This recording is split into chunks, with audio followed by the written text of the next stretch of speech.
Hello, romantics. I'm Sarah Gomez, author, romance lover, and host. You're listening to Romancing the Story, a podcast centered around writing, reading, and story structure, all with a twist of romance. We're at episode 76, and on today's episode, I speak with award-winning author Alex Temblador about the power writers have to influence readers, crafting diverse characters that resonate, and addressing topics such as identity terms, stereotypes, and unconscious biases. Regardless of what stage of writing you're at, planning the next novel, or doing last-minute edits, we continue to grow and develop in our craft as we create new characters and stories. Alex helps broach one of the age-old discussions in writing, crafting a character whose identity is historically marginalized. She guides our discussion in addressing the complexities of writing other identities and why it's important to get it right. It's an important topic that I've wondered about for a long time. How can I honestly write a character whose identity and experience is vastly different than my own and still keep them relatable and faithful to the source of their culture and community? We chat a bit about how applicable the topic is to both writing and publishing, and how to get a little awkward and uncomfortable when investing time and curiosity into a community.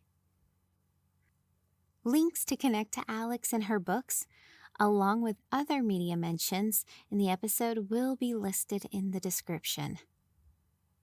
I do use some Amazon affiliate links, so if you buy through the link, it helps the podcast and is always appreciated. There's no Sarah Story segment in this episode, but if you enjoy my chat with Alex, be sure to catch the TEDx talks mentioned in the episode.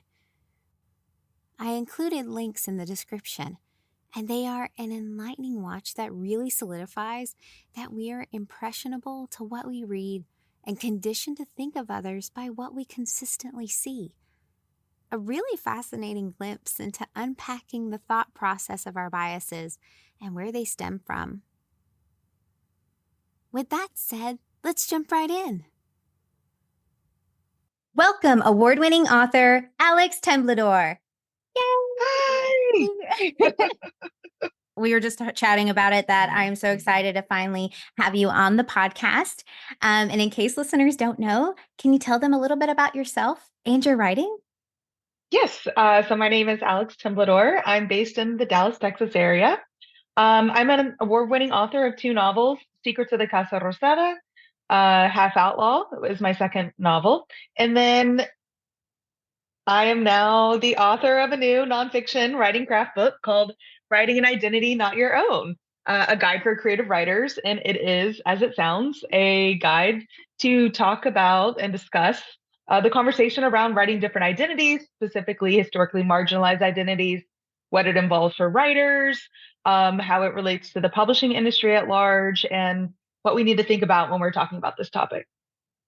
Yeah, and that is such it's just the perfect timing for this kind of book to come out, because I mean, as soon as I saw it, I was like, that's when I knew I had to talk to you, because I was just like, oh my gosh, this has been in the stratosphere of like my mind for a long time. That's why when I was doing my podcast, I've had so many different episodes of like talking about like disabilities, Southeast Asian, how to, you know, those kind of identities, things that are outside of ourselves that, you know, if we're writing about somebody, it's really important to understand where they come from.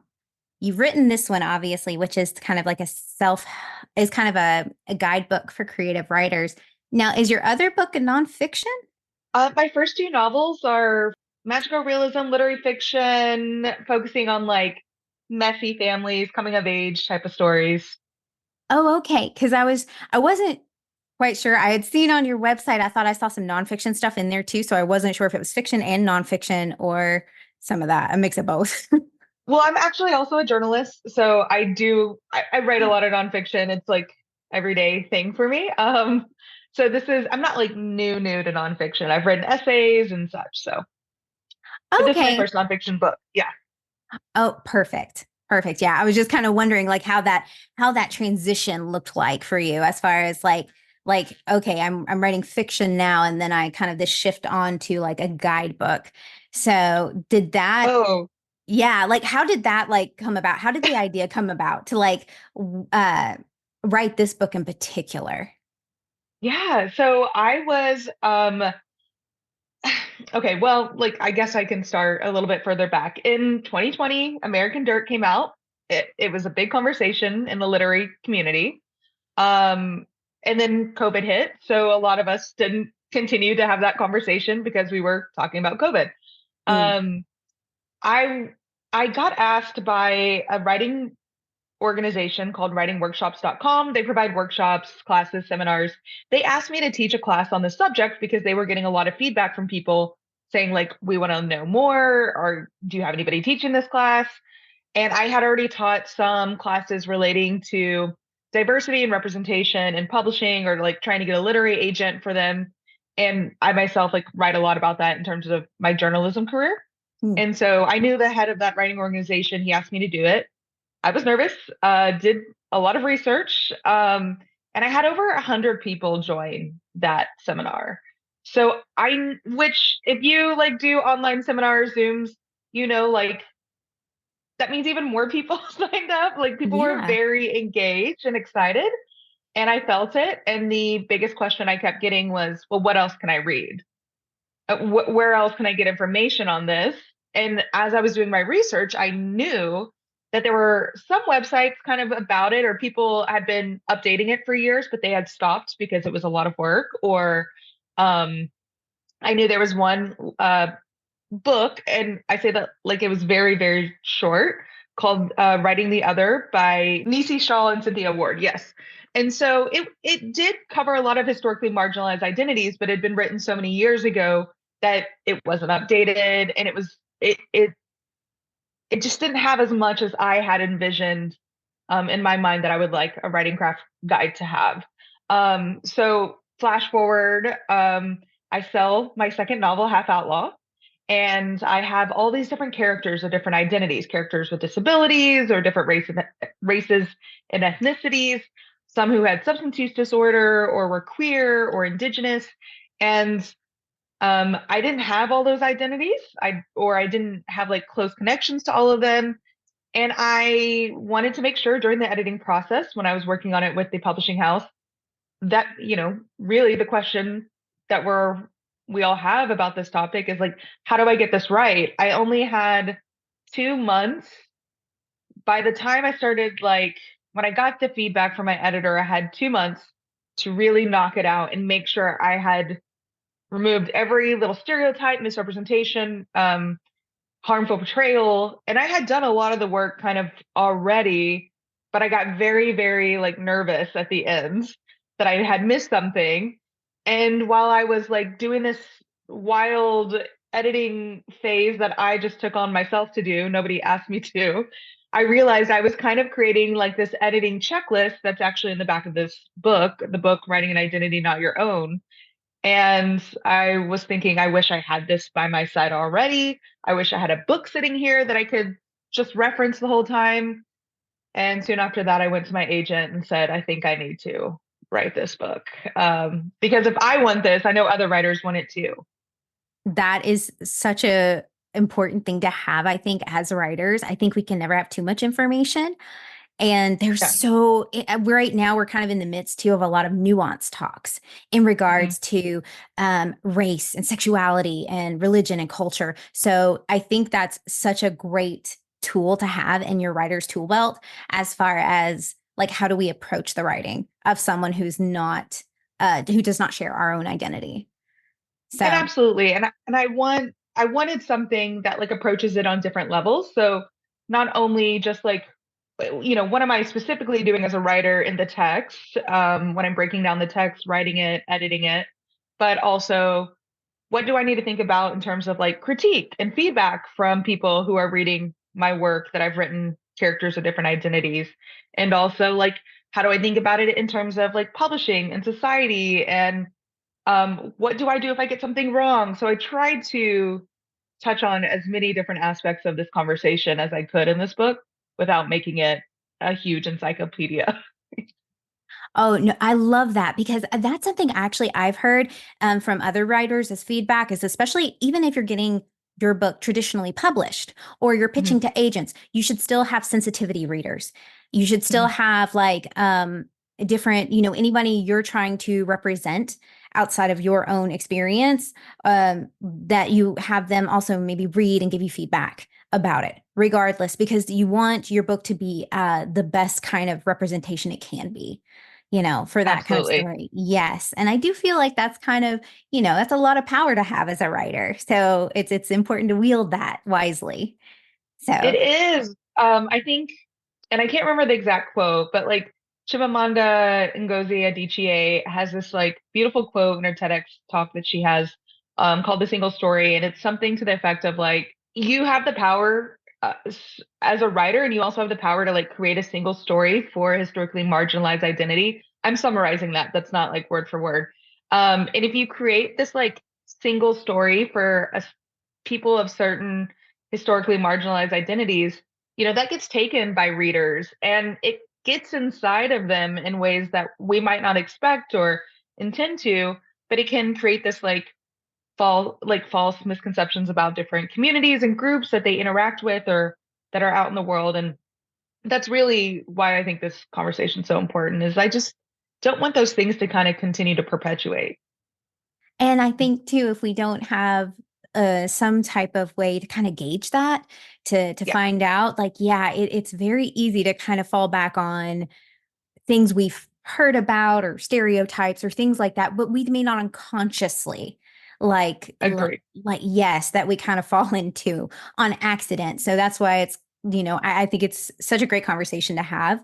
And you were mentioning it's mostly about like identities that have been historically marginalized. So you're considering ones that are like racially, sexually, religiously, and culturally different, right? Like just Yes, kind of so all of like this. different races. I have like a whole chapter that focuses heavily on kind of, I guess what you would consider maybe the big one. So race and ethnicity, sexual and romantic orientation, gender identity, nationality, and disabilities. And then at the back of the book, I do have some aspects, like I break down some other identities. So like different body types, substance use disorder, religious beliefs, cultural beliefs, houselessness. Trying to think. That might be all, but I try to cover as many as I can. Really smart to kind of have as many kind of applicable that you would feel like you could really draw from, at least for maybe a first volume, right? Yes, yes. Oh gosh, there were so many things I was not able to put in there. I bet so. How long did it take you, do you think, to kind of like get the idea and maybe kind of like put all these pieces together and like really like get all the, because it seems like there's a lot of moving parts, a lot of things you'd have to think about. So like how long did it take you really to get the book together? Okay, so to be upfront, we sold it on spec, which means that I just had to write like a proposal, and I had 3 chapters, and we submitted that off to publishing house, to all the publishing houses. St. Martin's Essentials ended up buying it. So then I had 2 years to write and edit it with my publisher. Now I have been doing the research on this topic for many years prior. I've taught it for many years. I've been doing it for my own work for quite a while. So I was pulling all of that stuff. But really, I probably wrote the first draft in 6 months, which Oh. is very fast and a lot. But again, I had all the information just like there, just ready to be put in like book formatting, if that makes sense. Oh no, that makes total sense, especially if you've been thinking about it for a while. And like Mhm. sometimes I know as writers we'll pick pieces out and we're like, I don't know where this is going to fit, but I want to put this somewhere. I just have like tons of files on my computer where I was like information. I had all these notes in my on my phone, and I knew all the resources I was going to reach out to. So I was just waiting to write it down. With so much information like you put in the book like to kind of use as a guide, how did you choose what to include in the book to help writers navigate kind of the murky waters of other identities? And was there anything that didn't make it into the book? Yeah. So how I chose what to put in the book is kind of I started in my head thinking like, okay, I'm going to focus on the five big historically marginalized identity categories and what I need to think about for each one. And then that kind of like expanded from there. So I knew like, okay, before I even get to talking about those identities, we need to talk about bias and how does bias appear in your work. And so I break that down in the book. And then I wanted to discuss like the topics of publishing and like how this kind of came about and why we're having this conversation at all. So I included it in the introduction and kind of in little places elsewhere. One of the biggest conversations around writing historically marginalized identities is, well, then I have to have a scene with discrimination, right? Like people with marginalized identities always get discriminated against. And so I have a chapter about discrimination and like, do you need it? Do we not need it? And if you do it, like, how do we not get ourselves in trouble by writing something that's harmful or traumatic or inspo porn? So breaking all of that down.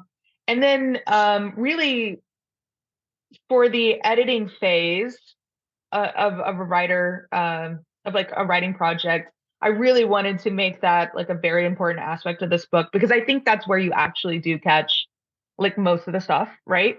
Mhm. So I wanted a checklist. I wanted a whole section, and it's a very large chapter, chapter 11, uh, was so long, but really it's a resource. And it may look a little overwhelming when you open chapter 11. It's really all these identities and all the stereotypes and tropes, like major ones associated with those identities. And what I was hoping is, every time you write something, you might have questions about different identities that you're not going to have for the next project. So you go and open that chapter and go like, oh, I'm writing about this identity. Let me look at the stereotypes and tropes, analyze them, see if they're in my work, etc. So just my whole goal was to make it as easy as possible for you to read it once through and then also utilize it as a guide and refer to it continuously. As far as what was not in the book that I would like to put in the book, maybe on, a new edition one day, I'd really love to expand the section on creative nonfiction. It has a small section, but I'd like to make that bigger. I'd like sections on poetry and screenwriting, specifically focusing on aspects of this conversation within those structures and formats would be really fun. I do talk about like screenwriting and I do mention poetry in there. And I think a lot of the stuff is absolutely relevant for poets and screenwriters. You're not going to, or even creative nonfiction writers, you're going to be able to see how to apply it, a lot of this stuff to your own writing. But I think it's important to have those specific sections. And then I would also like a section for publishing professionals. If you work as a literary agent or an editor at a publishing house or even in PR and marketing, I'd like a chapter that really focuses on like, how do you think about this in terms of your job and your position? I'd be fantastic opportunity to speak to Macmillan about this book, like the whole Macmillan. It was a 1 hour conversation, but it really had me thinking, and they filmed it and people could watch it afterwards. But it really had me thinking like, okay, it's great to get writers at this stage to think about this conversation. And yes, it is a lot on writers to catch these mistakes before it goes to print because their name is like in big bold letters on the front. However, we don't like publish books in a vacuum. Like we have allies and we have people in all levels of the profession who should also be as aware about this topic as we are as writers. So I'd like a section that I can speak specifically to them and how they can incorporate it into their role. We just, I've said it before in other episodes, but we just don't know what we don't know. So sometimes, Absolutely. so it's so important that we have this information for us so that, as we go forward, we can try to do, okay, maybe, we don't want to do that anymore. Let's try a different method. Let's just get more information, We are writers. We love information. We love to read. Yeah. We love all that. So I mean, at the very back of my book, there's a section where you learn how to like talk to people about their work. If you like, say you're a beta reader and you catch like a stereotype in somebody's work, like how do you talk to them? And I have this a strategy, and it's basically where you start off and say like, we don't want this stereotype to go into the world. And like we are on the same side. And I always think about that in terms of this conversation is like as the literary community, we're all on the same side.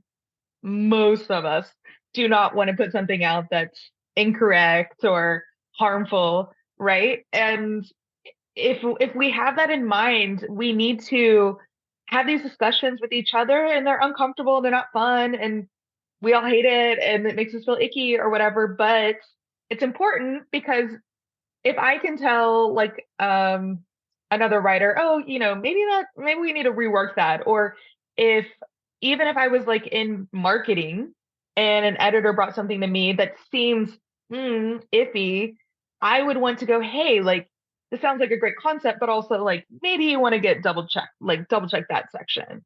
And from a marketing standpoint, that could like not go well for us, right? Like we're all on the same side of this conversation. And if we actually like talk to each other, sit uncomfortably, I think we can make some headway that we just haven't made in the past. And I wish I had had this book back when I was like the president of a writing critique group. Oh my gosh. Because I remember that was actually something we came across with, especially creative nonfiction. You'd mentioned creative nonfiction. There was actually someone who wrote creative nonfiction. At one point, we kind of raised our hand and said, I know this is set in like a different time. I think it was set in like the 70s or maybe the 60s. And we were like, but it was kind of veering too much, like you were mentioning about the discrimination, like scenes of discrimination to kind of show that. We were like, it might be too much discrimination. Yeah. Like, or is it like becoming trauma, like a little bit of like trauma porn? right. Like, where's that line, right? Yeah. Exactly. I love that you say it like that, inspo and trauma porn, because that's a term that my husband used. Well, But it's actually been coined, but inspiration porn was coined by this disabled activist. I think her name is Stella Young. I mentioned her in the book. It's in a TEDx talk. She coined it. I can't remember if it's like 2004, 2014. But I have, in the book, there are QR codes where I talk about like these people who like coin these terms or like had conversations or like video, and there's QR codes that you can use on your phone to go and watch it immediately. Oh, that's awesome. Because I do want to, like, you mentioned those, and I'm like, I'm going to look those up as soon as we're done. Right? Because I'm very interested. But oh my gosh, I did not know that was an actual term. But yes, Mm-hmm. we had talked about that because we had tried to bring that up in a very nice way, right? When you're just trying to help, you want to help other writers, and we're just trying to bring it up in a way. And I know the writer kind of got a little defensive about it, but we were just like, but it's not all black and white, right? Yeah. It's not all one thing or another. It's not all like stereotypical and or none at all. So it's like we have to kind of be careful how we tread that line, how we kind of walk that, that very fine line. So that was something that, like I said, I definitely would have had maybe a better strategy in mind at approaching it. But that's something I try to keep in the back of my mind too, as far as like if I ever see something that doesn't feel necessarily right, how does, how do I bring that up in a graceful way that, Yes. maybe I'm trying to help. And I didn't plan to have that in the book. Actually, I was teaching for Women's Fiction Writers Association at like a 4-week class, and somebody reached out to me at the end and said, I have a critique partner. I think there's something in their piece that I just read that feels like unconsciously like racist. And how do I talk to them about it? And I gave them like this very long list of things to do. And I was like, okay, I have to put this in the book. Like, this is something we all don't know how to do. And if we learn how to do it and also like make it a common thing for all of us to talk about, then I'm hoping that uncomfortable feeling when somebody tells you like, oh, something seems off, that uncomfortable feeling lessens. And we don't get as defensive because we go, well, this is par for the course. Like, just as they would critique my setting or my plot, and I'm not going to get as upset about it because maybe I unconsciously like left something out or didn't, or like maybe I made it more confusing than it needed to be. It's going to be the same thing whenever you're writing other identities and crafting characters or a world that has different identities. You're just going to get some things wrong. That's just what happens as a writer. And like, I'm hoping this allows us to get more comfortable with the conversation. And honestly, like it makes me think about like how I want to kind of write my own book, but not from my own perspective. Like just to clarify for anyone who may not know, on like who's listeners or viewers, is that I am a Hispanic woman, but I want to write it from the perspective of some of my foster and adopted kiddos. I would Mhm. like to include their identities because I know sometimes they struggle to see people who have gone through things they have and or their identities. So I Yeah. know there's been a lot of discourse, especially in the writing community, about writing an identity that is not your own, especially if it's a protagonist. Mhm. And that's kind of what I wanted to kind of really feature in the book I'm really like working on right now, like pre-researching and doing a lot of like cultural things I'm learning. So Yeah. how do you think writers can approach a community of people and their identity with the right mindset? I'm going to get into that, but first you like mentioned, and this is a beautiful like segue, that you're Hispanic, but your foster kids have different identities, I do. racial and ethnic identities than you.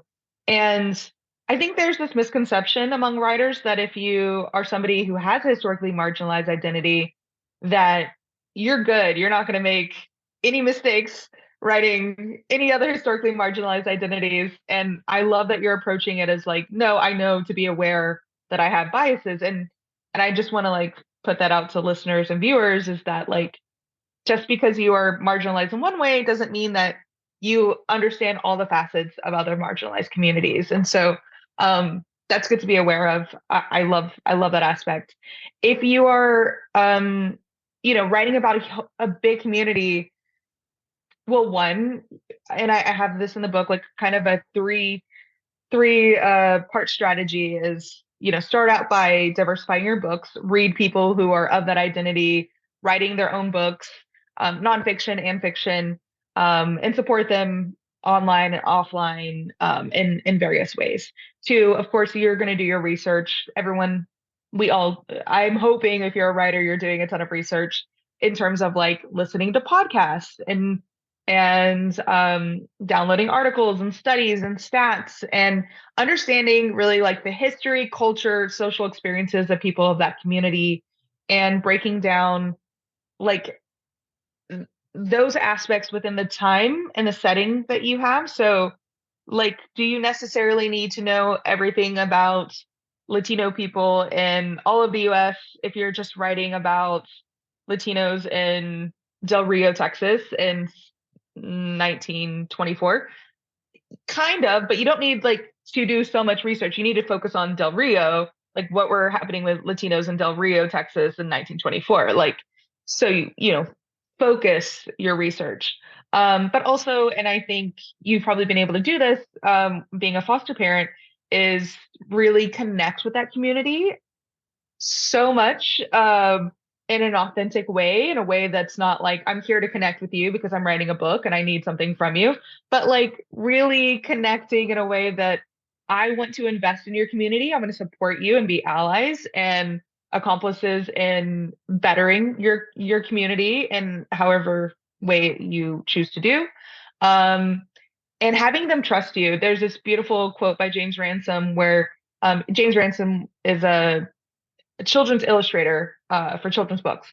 And so they asked him, well, why haven't you illustrated any books with Native American characters or like main protagonists? And he said, well, I haven't held their babies, which is like a beautiful way of saying, like, if somebody trusts you enough to let you hold their baby, then they'll trust you with their story because you put in the effort and the time in the community to really understand what's at stake if something is wrong, even what's at stake when stuff goes right. Like this can help people and this can get them get them excited or learn something new that they didn't or see themselves represented in the book.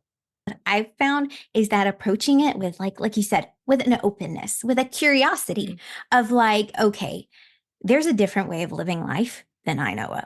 So Yeah. what does that look like?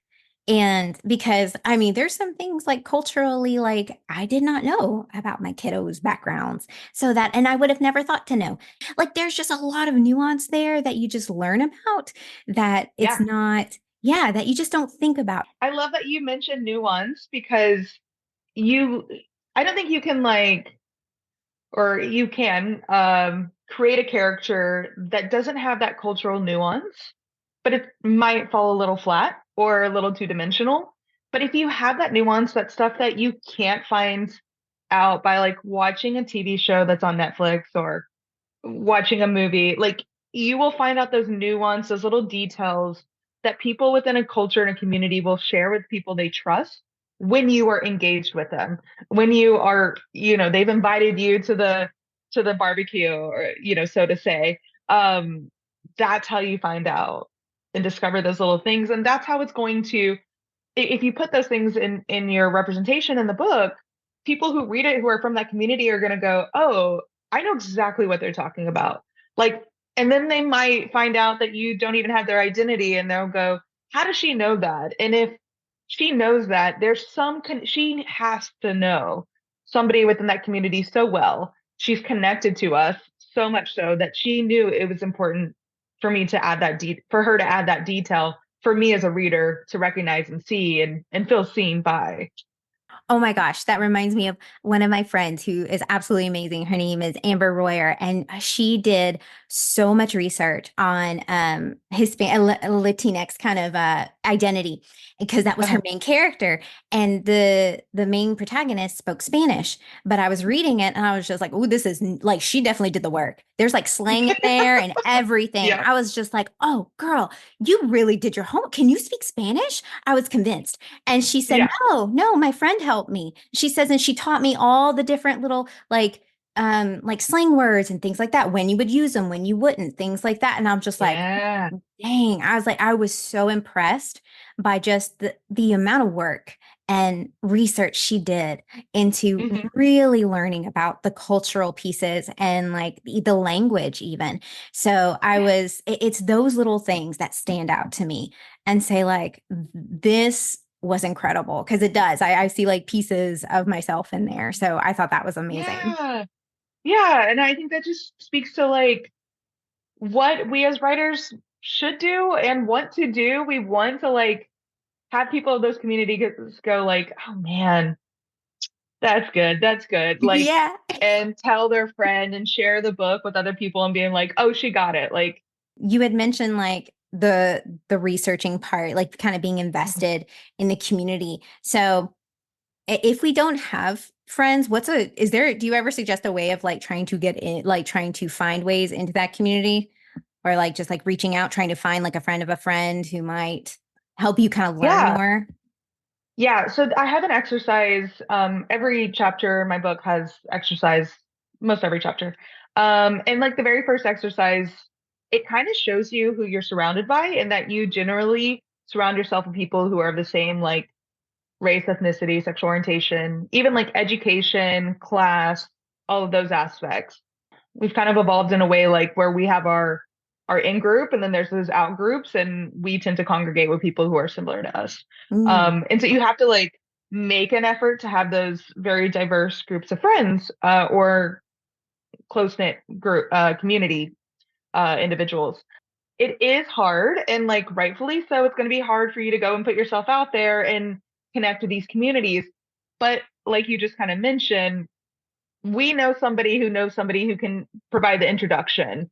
And or there are so many different like meetups and associations and rallies and events in most every city. Yes, if you live in a rural city, you might have a little bit more issues, but there's online groups and associations and communities that you can connect with, that hopefully turns into like more of a one-on-one situation where like, let's say you live in a rural place and like there's just nobody of that identity there, and you don't have the financial capabilities or even like the accessibility in terms of like disabilities to go to certain places.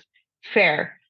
We have this thing called computers now where we can talk to each other like in Zoom, and not just necessarily texting, right? Like that's ways to connect in the community and be as very engaged as you can, and like really learn the things that you would normally do in person. It's so uncomfortable to meet people of that community. It's not fun. Like nobody likes that. But as awkward as that one moment of your life is, I think just improve your life in so many ways, period. But you'll also see it benefit your work. It'll make writing, whatever you're trying to write, a lot easier, like considerably easier, because you'll just know stuff that'll kind of be in there, and then you can verify the things that you think you know with like that community or with research or whatever it may be. So yeah, it's not fun. I've had people who really push back on that, and I just say it's not fun to be awkward, but like go for it. I've done so many awkward things to meet to make friends, so I survived. Exactly. I did the same thing when I Yeah, was like meeting, the family and stuff like that. I was just like, you know what? It's uncomfortable. It is awkward, but it's gotten easier over time. exactly. I'm a mom of Asian girls. I learn a lot Mhm. about the culture every day and think to myself, those are pieces I need to include in my book. So, in a continuous learning process for me, what phase of the writing process should writers be refining their characterizations of what they've experienced or learned from other identities? I think you kind of talked about it a little bit earlier about like kind of editing, but I feel like there's a lot that for like me specifically, I'm putting a lot into the like pre-writing phase of Mhm. things. So it's easier as I'm going through and I can think of other things while I'm writing. So do you think it's kind of throughout the whole process? Like how do you like how would you approach that in the book? I really do tell people, like, if you can really break down your biases well before you start writing something. Let me also add, you'll always be working on your biases for the rest of your life. It just is how human life works. We receive more messages. We need to break down those messages and make sure there's nothing that's like incorrect in there that we're putting forth into our creative writing work. So, but if you can start working on like recognizing your biases and make it a practice in your life, that's going to help whenever you start working on the characters, right? I have noticed now that I have written this book and I've been in this world of writing other identities for 2 years, I will tell you that every time I read a book, I can point stuff out. Like it's very easy for me now to point it out because I've been in this mindset for so long. And I have started working on novels in the meantime, and I can catch myself as I'm writing something that I already know is a biased response that I don't want. So of course, I'll like catch myself and be like, "Ooh, no, no, no, that's not the right wording," or that's going to come off of like this or like that in the end result. And so I'll, delete it and rewrite it. I'll be writing and maybe I, finish a chapter and then the next day I need to know where I need to start off again. So I'll maybe read the last few paragraphs and I'll catch something and be like, oh no, that's not what I meant. There's a little bias there. So if I don't want to like slow down my motivation, I'll just make a little highlight, a little comment there so that when I can come back in editing, I go, oh, like I remember that's something I need to double check. So I do think it's kind of like throughout the whole process, I think a lot of it you're going to catch in the editing phase again. And the way I have it structured in the book, it's like, yeah, it's a lot of phases of editing. It's a lot of like self editing, and then you get help from beta readers and then sensitivity readers. And if you go on to traditionally publish, you get all these other edits as well. You might even continue to catch stuff until the very end before your book comes out, and that's okay too.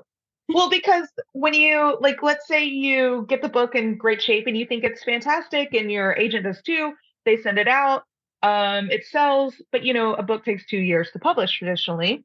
You might not edit that book for another year with your editor. By the time you actually start editing with your editor, you are a totally different person from 3 years ago.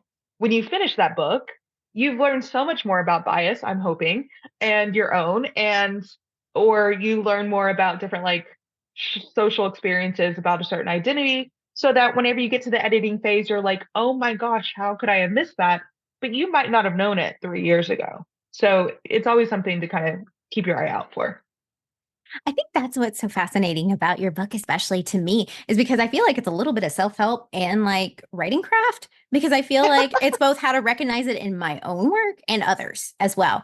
Because, Yeah. and it can get really bad, especially like in movies. Like you mentioned Mm. that, like seeing it in movies and things like that, like these kind of stereotypical things or these not really great representations, especially the ones that have been called out in the past.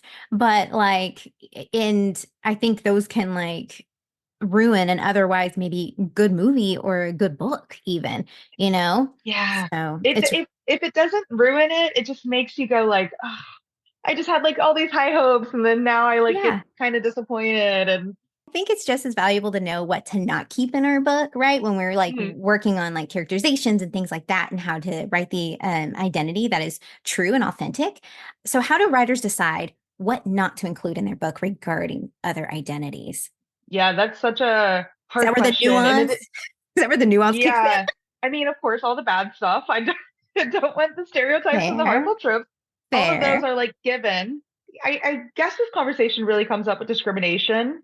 Mm, And I would even say it comes up a lot for historical fiction writers and maybe nonfiction creative writers. Because I think there's this idea among writers, and maybe we get a little stuck in it, whatever, genre you write, is like, I need to tell the truth.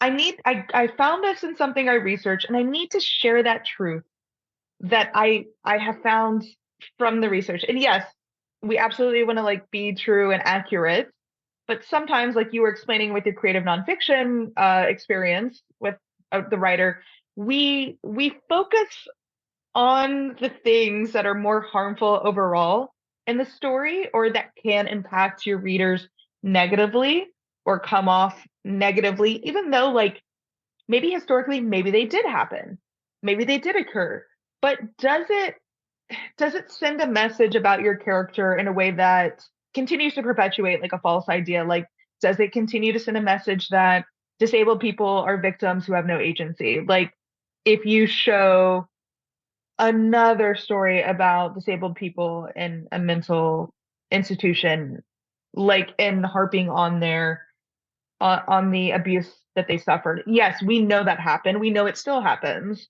Just because that is a truth doesn't mean that you need to harp on it so much that it is traumatic and triggering and not done with extreme care. So sometimes it's okay to pull back a little bit on things that you just feel like I just have to share this truth and I have to like get people to understand why this was so bad or this was so great. Sometimes I would ask people to like step back and reflect and be like, is it necessary?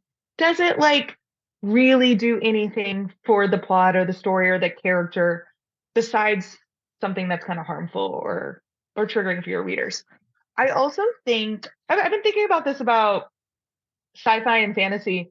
What you don't put in your books can also say a lot about historically marginalized identities than what you do put in it.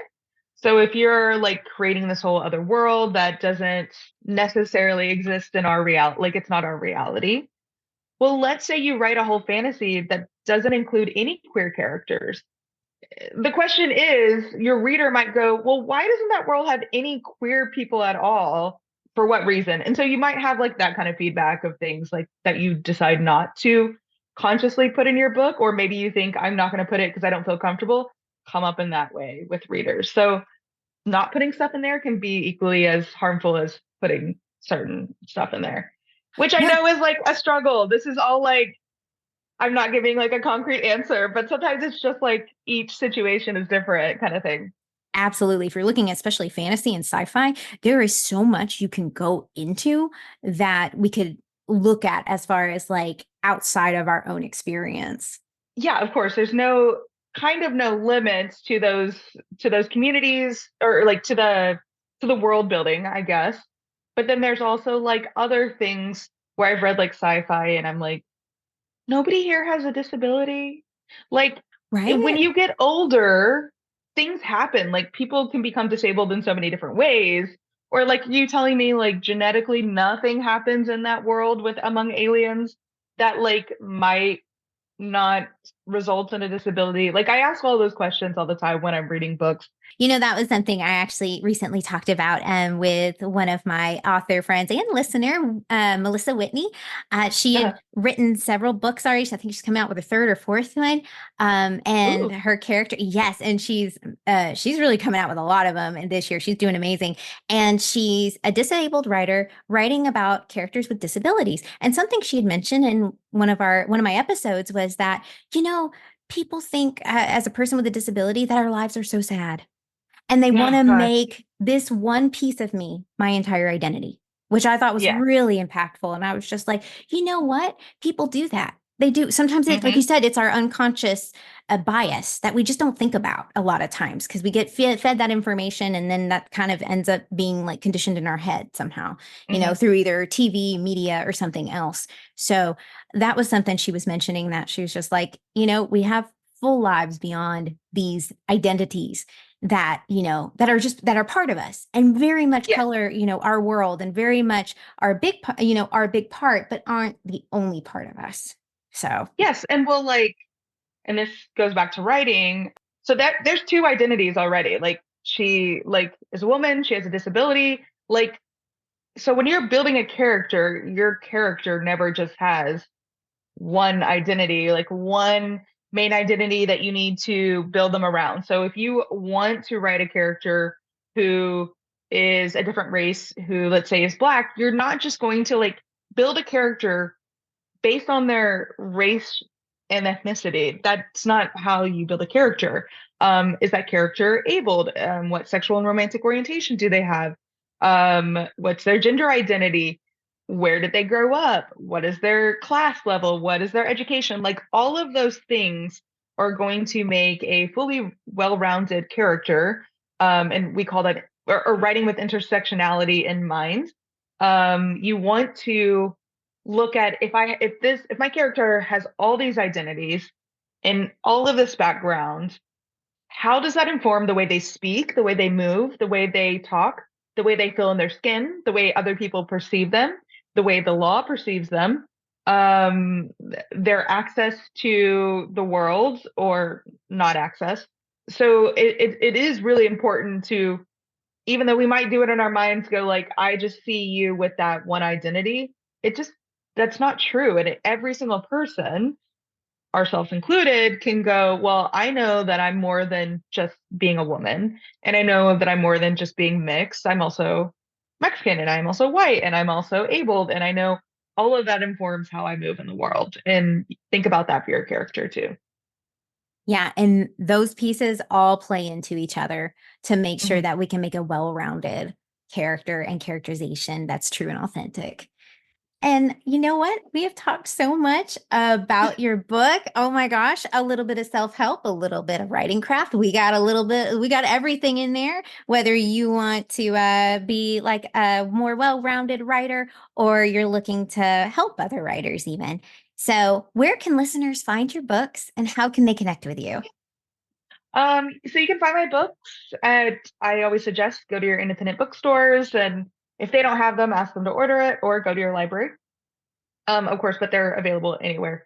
Um, my website is alextemplador.com. I do have another website, writinganidentitynotyourOwn.com. I'm hoping stuff that I wasn't able to include in the book that just kind of comes up in conversation with other people or because of these podcasts that I have been so excited to do.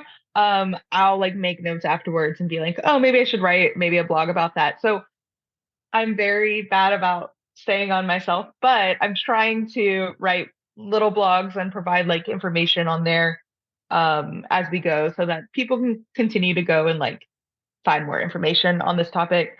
And then on social media, I'm at Alex_Temblador, and I'm available to chat more or like give presentations if anybody's interested. I just really want to see us continue to have this conversation. And I thank you so much for inviting me here to chat about my book and like what it can mean for writers and different people in the industry. Thanks so much to Alex for joining the show. If you like this kind of content, don't forget to subscribe wherever you listen to podcasts. That way you're the first to hear new episodes when they drop. And if you get a chance, feel free to leave a review. It helps support the show and allows more opportunity to bring in all kinds of fantastic guests. As always, stay safe, be well, and keep writing. Bye!